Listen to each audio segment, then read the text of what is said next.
So today we're going to make chicken mince meat loaf.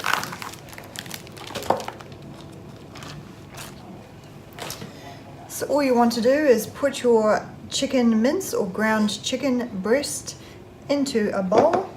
In your bowl you're going to put an egg, just one egg.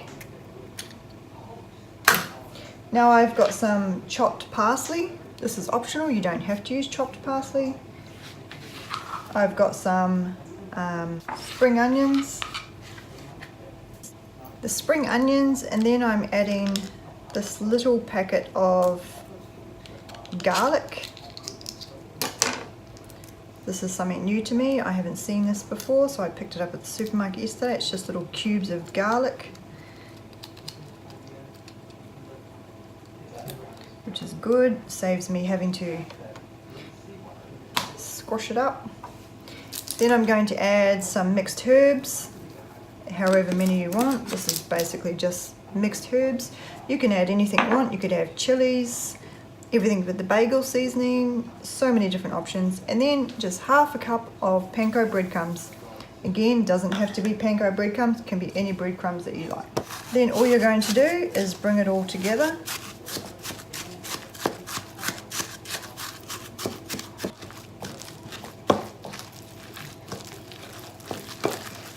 Okay, so I've lightly sprayed my loaf tins with some canola oil spray. Now,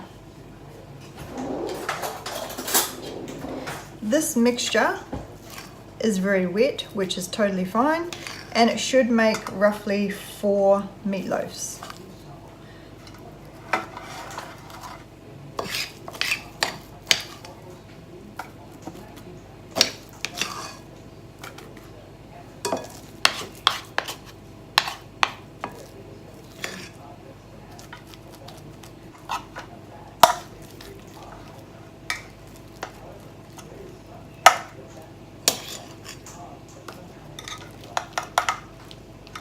Oh, I stand corrected, it makes 5. I'm sorry.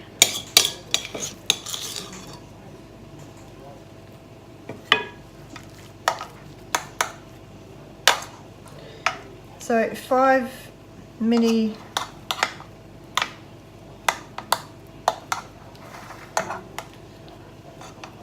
meatloaves.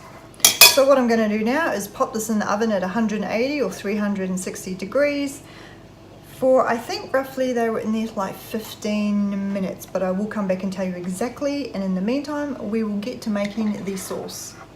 So for the sauce I am going to add 1 reduced salt chicken stock, or you could use the liquid, only 2 tablespoons. What I'm going to do is I'm going to add 2 tablespoons of water to this mixture.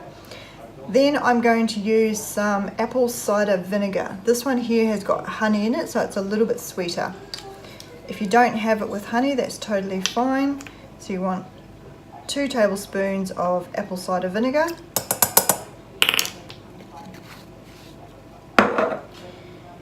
Now I'm going to add a tablespoon of sugar-free maple syrup. You do not have to do this, but I prefer to.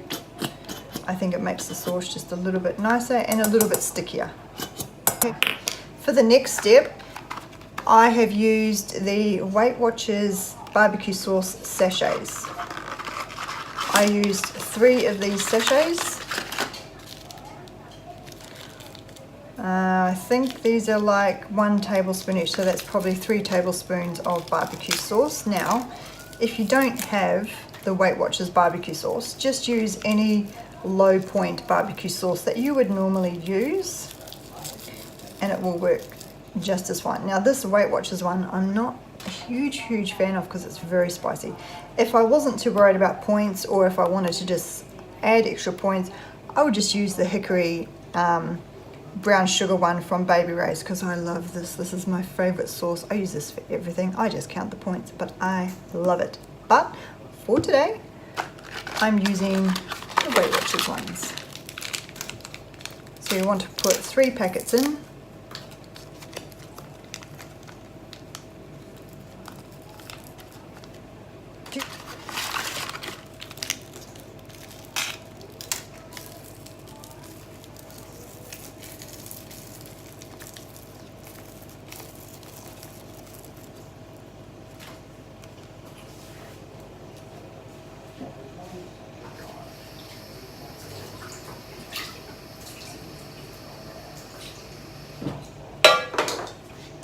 Now I'm going to add the 2 tablespoons of water like I explained before. Now what I'm going to do is I'm going to pop this on the stove at a high heat, bring it to the boil, reduce the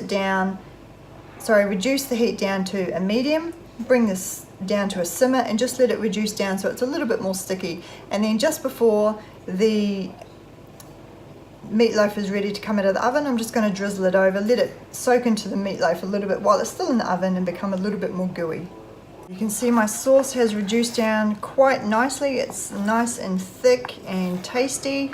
And what I'm going to do in the last 5 minutes of cooking of the meatloaf, I'm just going to spoon a tablespoon of this over each of them, or as much as you like, and I'll probably reserve a little bit left over for when I serve it up, and I'll just drizzle a little bit more over the top.